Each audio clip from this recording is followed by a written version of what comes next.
Hey everybody, it's Jason Blaha here. Once again, it is time for my client Demi's vlog. And we're making pretty good progress at this point. We're getting some PRs here. I believe he got a small bench PR. Notice once he got through a sticking point, we got a good lockout there. Triceps are getting stronger. Okay, kind of important. Triceps have been a limiting factor for him because he's more of an intermediate power lifter, right? He's not really an advanced power lifter yet.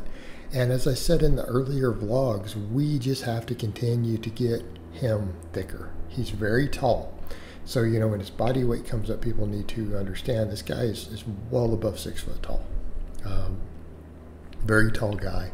We're going to have to fill out, you know, heavy weight classes eventually, right? He's probably going to need to eventually be, you know, 120 kilos or more, right? And yes, I'm using kg because he is in Europe. So the thing is, we've got to really fill that upper body out. We have to fill that frame out. And it was quite frankly, his upper body was very lanky when we started. So we're filling it out. He's getting thicker, noticing his shoulders are getting wider. People he knows and works with are noticing. Notice the triceps are getting thicker that we can see there. You know, again, we're doing stuff like the JM presses, the band press downs. So we're trying to get everything bigger, but putting a big focus on triceps, big focus on like middle back, upper back, all that stuff. You know, while obviously trying to get everything bigger. And again, the idea, we've got to fill him out, get him thicker to get his bench press up. And thus far, it's going pretty well, right? Just nice, slow, steady, consistent gains. All right. We got a PR on the safety bar squat. His safety bar squat is now here as strong as his back squat. I believe this is 185 kg, right? So that's the most he's back squatted with a straight bar. So we've now caught that. We're in a pretty good place here overall, right? We're in a good place. Again, moving forward. So for supplemental work, what we tend to do on the lower body days, I still have him do some rows, right? Because again, trying to fill out that upper body, fill out the back, make sure his grip is strong, because deadlift has historically been his strongest lift. Now his deadlift hasn't moved much, but at this point we're not that worried. I'm like, just keep getting stronger, and as long as the squat and the bench go up, your deadlift is your strongest lift. Not going to be that hard for us. For supplemental work, because again, we were getting some pain in certain parts of his thoracic region and some possible nerve pinching happening. I've switched him over to RDLs. Of course, he has noted these are really, really taxing for him. We are running into a case where he's getting some exertion headaches and stuff, so we're looking further into that, right? Because these are things we have to think about, but it's also important to remember he's moving a lot of weight on these, you know, considering his training years are not very high. You know, he's moving a lot of weight there. So again, we're getting some possible exertion problems. He's getting some headaches doing it. So again, we're trying to find ways to work around different things like this that come up. And I think that's something that people always need to keep in mind.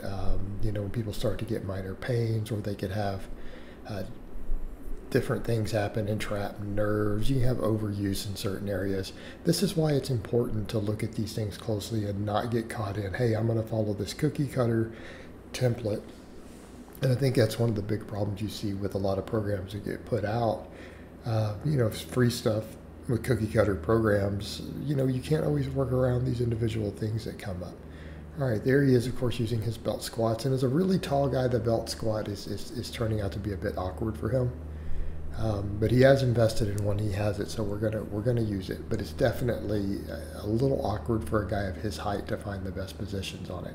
But he is making it work, and I've told him it's fine, do whatever you need to do as long as you get really deep on it, so that we get that quad work in. We should be good there, right? It'll be fine. All right, the reverse hypers, he's of course again, long leg guy, so the swing is really, really big on these. I'd like him to be stronger at these, but it's going to take time. We're going to have to slowly build this up and build up his back and everything else. All right, so the rest of the week after the max effort days, we do speed work.